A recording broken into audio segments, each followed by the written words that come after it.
Sa Senado po, meron po bang senador na walang insertion? Pasensya na kayo, I have to ask this, ano? So, ang inyo pong nanay ay wala po dyan sa listahan o nandun sa listahan?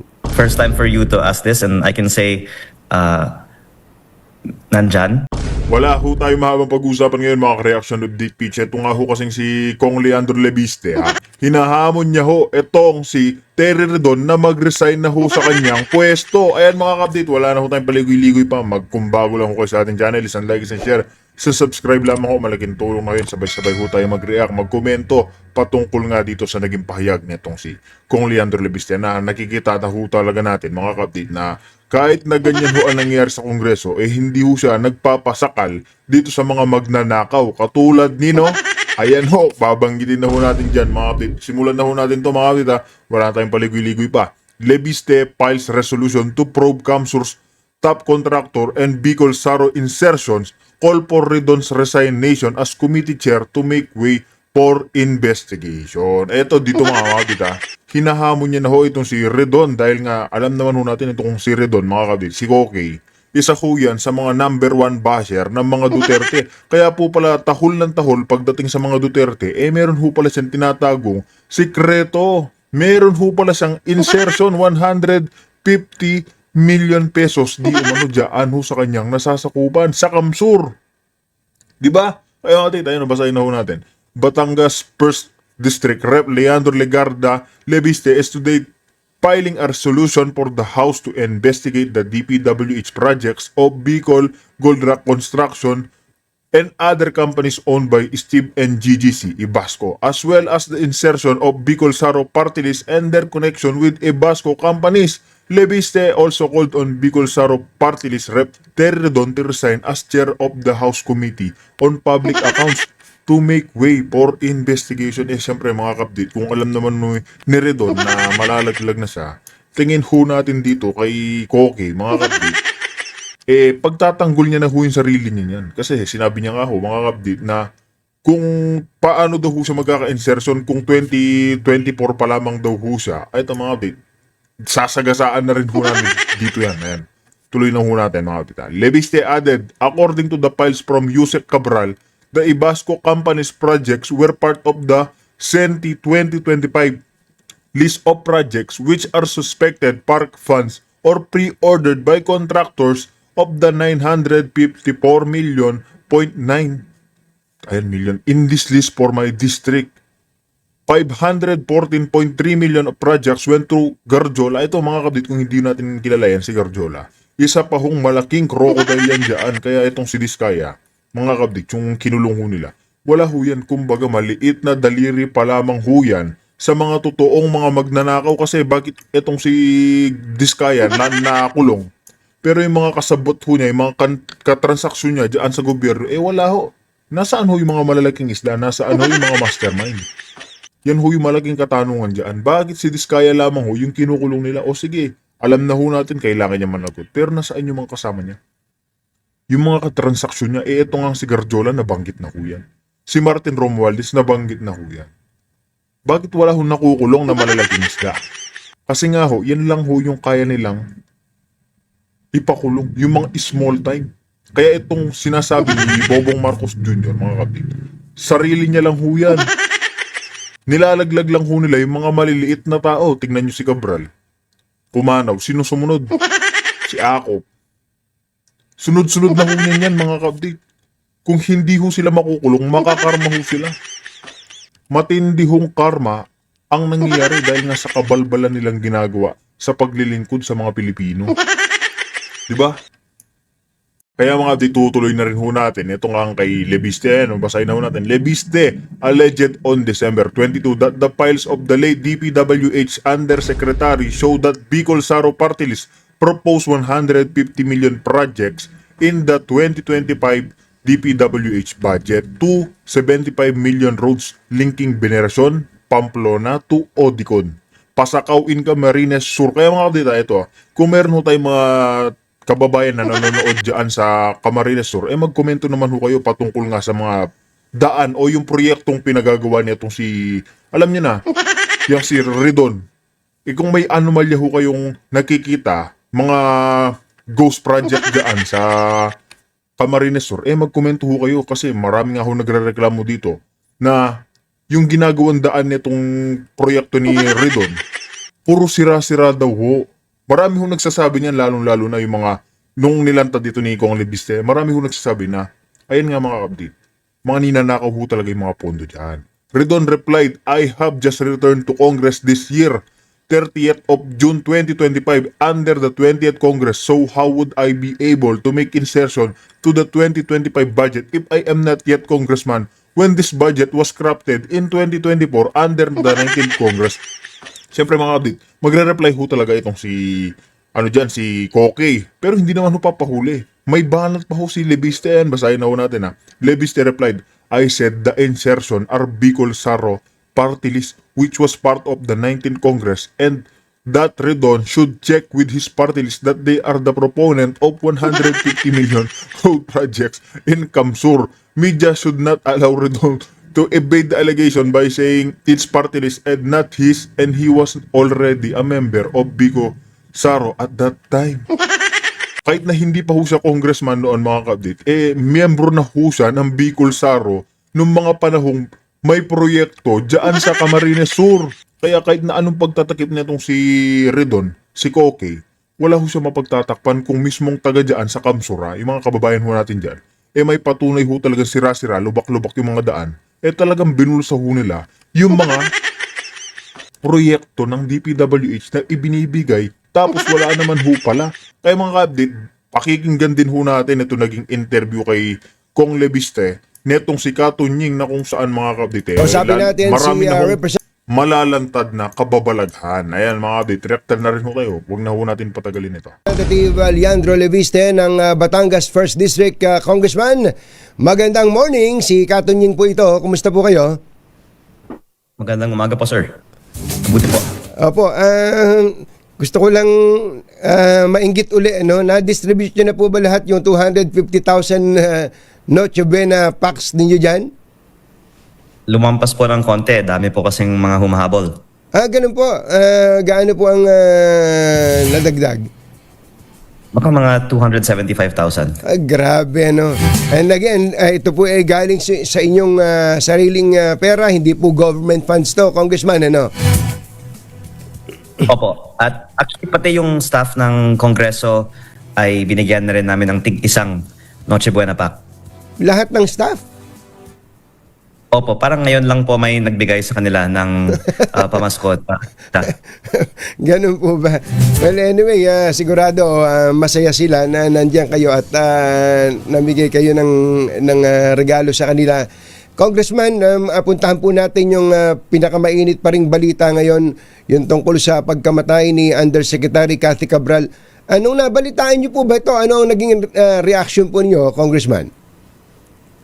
Nalungkot po ako, hindi dahil lamang ito ay isang individual na may pamilya, kung hindi din dahil maraming importanteng impormasyon alam niya. At at least yung kanyang files ay nandyan pa at sana pwedeng isapubliko ito para malaman ng taong bayan sino talaga ang nagpapondo ng mga proyekto sa DPWH budget. Opo. Kailan po kayo huling nagkausap ni Yusek Cabral, Congressman? Actually, matagal na po dahil hindi na din siya pupunta sa mga hearings sa Kongreso. Pero ang files na ibinigay niya nung September 4 ay nasa akin. At para maintindihan ko yung files na ibinigay niya sa akin, may isang taong malapit sa kanya na nagbibigay din sa akin ng impormasyon mula sa kanya. At nanghihinayang din ako dahil pagkatapos ng Pasko, actually dapat magkita kami para may iba pang mga files daw at iba pang impormasyon na sinabi niya nais niyang ibahagi sa akin dahil I think si Yusek Cabral ay talagang willing na mag-cooperate sa mga investigasyon tungkol sa flood control projects.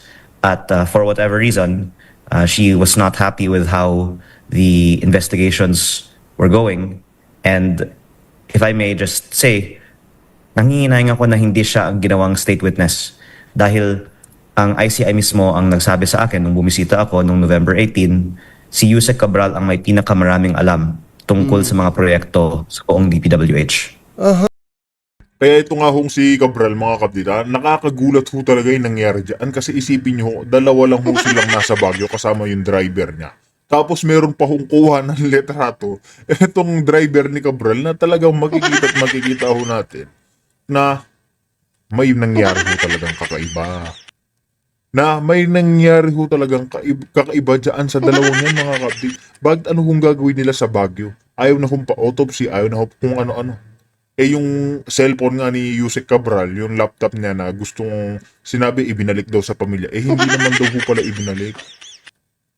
Diba? Marami ho kasi nalalaman niya si Cabral, lalong-lalo na dyan sa mga congressman. Yung mga congressman kasi mga kapatid, yung mga pinakamalalaking ninanakaw. Yung mga senatongs, yan din ho yung mga maraming alam. Si Cabral kasi mga kapatid, hawak din nyo ho ang alas. Ang kaso, binigay din pala dito kay Kong Leviste yung mga papeles ng mga may insertion, yung mga proponents ng flood control issue, yung mga proyektong china-chap-chap-chap ho nila para mabulsa nila. Tulad na lang na itong si Redon, kaya pala tahol ng tahol sa ating former president, yun pala, meron palang tinatagong kababalaghan. Ang kaso, nagbabackfire na hulat sa kanya. Yung pagbanat niya ho dyan sa Dolomite Beach ni Tatay Digong, mga update, bumabalik ko sa kanya, yung mga, di ba? Bumabalik din ho sa kanya yung karma. So ang sinasabi po ninyo, may i-correct niyo po ako kung mali, na maling tao ang ginawang state witness? Hindi ko naman po sinasabing hindi dapat ginawang state witness yung mga witness ngayon. Pero I think it's opportunity na hindi din siya ginawang state witness dahil yung mga site inspection ay hindi magbibigay ng impormasyon tungkol sa sino ang nagpapondo ng mga proyekto. Yung files sa Office of Planning sa Central Office ng DPWH ang may ganitong impormasyon. Alam naman po natin lahat na hindi lang mga kontraktor ang dapat managot. Kung hindi din po ang mga politiko na sa likod nila na nag-insert ng mga proyektong ito sa budget. At yun po yung hawak ni Yusek Cabral. Did you officially tell the ICI na gawin pong o i-consider na state witness si Yusek Cabral? Opo, nung nandun ako sa kanilang opisina, sinabi pa nga din nila na oo, siya nga ay mas marami pang alam kaysa kay Bernardo at baka kahit kay Bonoan. Dahil kilala din siyang very matalino, edukado, may mga PhD at yung mga data niya, lahat nakasulat. Kaya ang daming may itutulong niya sana sa investigasyon. Opo. At ay parang call to action na rin sa gobyerno dahil ngayon may mga tao pa na galing sa kanyang opisina o galing sa DPWH na marami ding alam na sana protektahan natin. At kung gusto natin malaman ng katotohanan, dapat natin protektahan lahat ng mga witness mula sa DPWH. Can you specifically mention names po? Yung file na binigay niya sa akin ay may column ng mga nag-encode ng bawat line item. Kaya ang kanyang staff kasama yung mga pangalan na mga encoders ay pwedeng protektahan ng estado.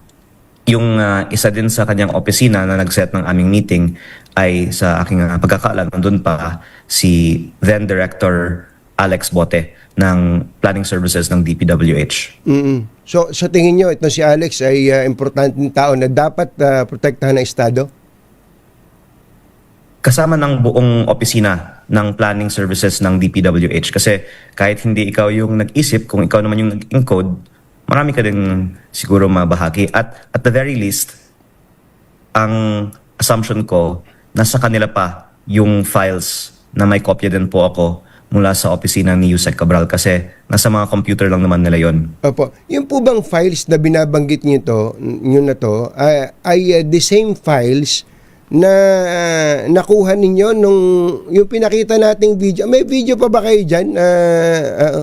Ito yung video Actually, ikaw yung unang nag-break nitong video at November pa, pinag-uusapan natin to kasi may ibang mga nagsasabi, bakit ngayon lang natin to binabahagi?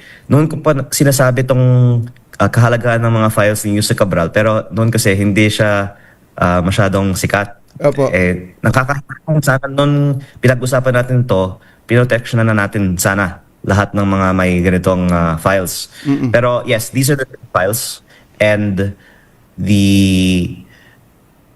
files were given to me in the office of Yusek Cabral with Secretary Vince Dizon on the phone to tell Yusek Cabral na ibigay ang mga files na ito.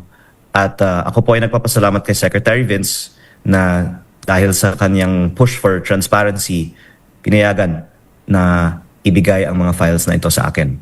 Yung binanggit nyo kanina na kung meron mang dapat ding naging state witness ay si Yusek Cathy Cabral, bakit? Gaano ba kaimportante yung mga nalalaman niya? Gaano katataas na mga tao pa ba yung kaya niyang ituro na meron siyang kabatiran sa mga kasalanan ng mga taong yun?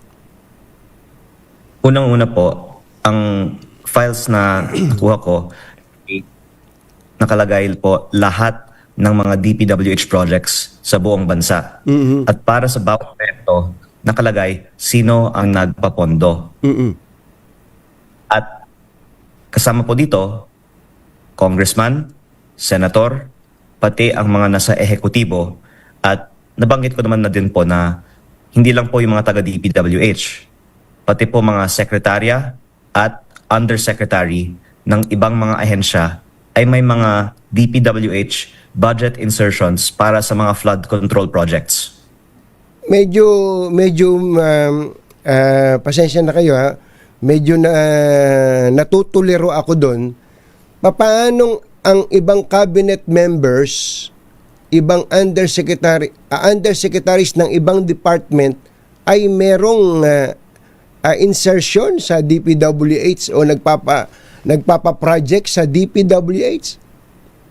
Opo, walang kinalaman ang ibang mga taong nakalista sa mga files ni Yusek Cabral sa DPWH projects of flood control. Pero nandoon nakasulat na proponent ng proyekto ng DPWH ang mga taong ito.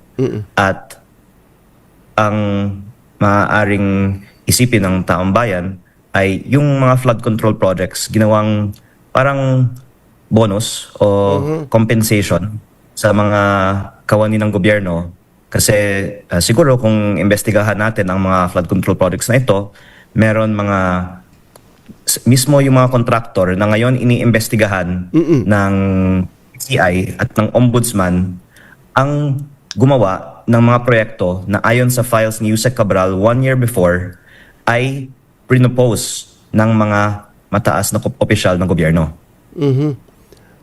Hindi lang po dapat yung contractor yung imbestigahan. Dapat sa bawat isang proyekto, sino ang nagpapondo at lalabas po doon sa files na kasama din po mga kawani ng gobyerno na walang kinalaman naman sa DPWH. Okay, so may congressman, may secretary, pati sa ibang department, undersecretary, pati sa ibang department. Sino pa? Mga senador, may mga senador, I'm sure, opo, sa listahan niya. At actually, Katunying, ikaw naman yung nag-break ng balita na may listahan ng insertions ng mga senators, di ba? Opo. At hindi lang naman po sa DPWH may insertion, pati din po sa BICAM, di ba? May list of it. Lahat ito ay magandang investigahan sana, pero ang lumalabas, hindi nila nilalabas ang mga listahan ng mga insertion sa publiko.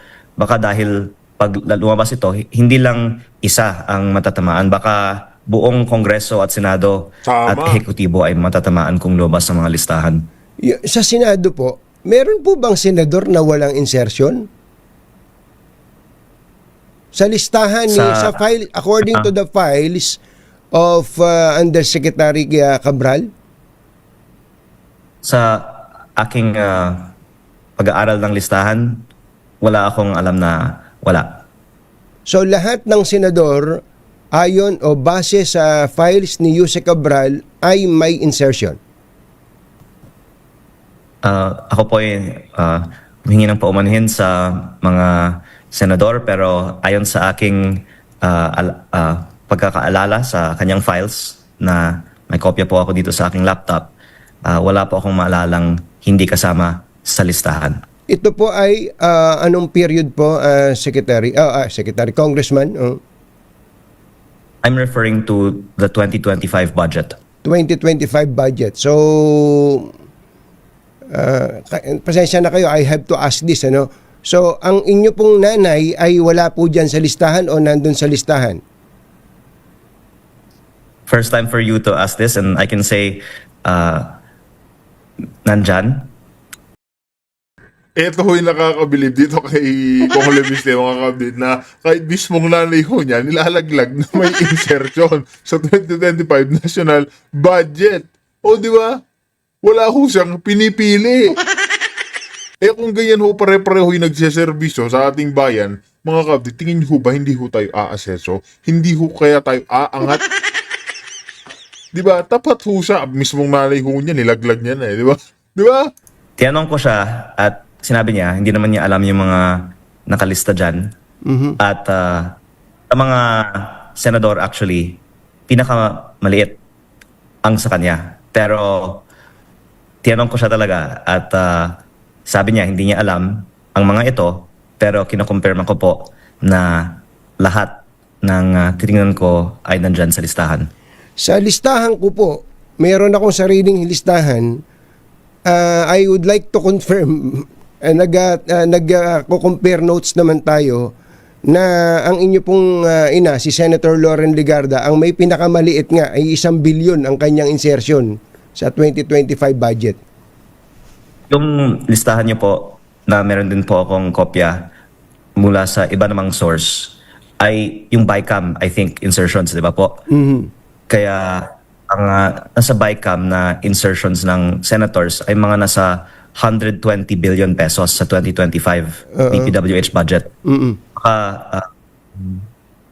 on average, maka 5 to 6 billion per senator. At sa NEP naman, baka mga average of 1 billion lang per senator. Pero kung ano po yung average, yung mami ko ay mas mababa po dahil hindi naman siya nagre-request, pero parang compensation ang lumalabas ang mga insertions na to dahil kahit naman hindi ka eksperto sa flood control, pinapapili ka pa ng lugar kung saan papondo ng flood control project. Kaya parang naging normal na kung ikaw ay kawani ng gobyerno, may flood control insertion ka. Opo. Gusto ko lang pong sabihin sa inyo na ako'y natutuwa na kahit na nanay niyo po ang pinag-uusapan natin dito ay hindi po kayo nagsabi na o nag-decline na sumagot. Instead ay sinabi niyong oo, kasama ang inyong ina sa may insertion po. O kasi sa tingin ko, balang araw, lalabas din lahat ng mga files na ito kasi marami naman po may mga kopya sa loob ng gobyerno at ako nga po ay concerned para sa kanila dahil ang daming mga ayaw naman na lumabas ang files na to. Pero kung may dosenang tao na may kopya, hindi naman mapipigilan na balang araw lalabas po lahat ito. Opo, gaano po kadelikado at kaimportante on the other hand na lumabas po o isa publiko ang files na inyo pong tinutukoy? Well, I think kung tayo ay tapat na gusto natin ng comprehensive investigations sa flood control projects, kailangan itong ilabas.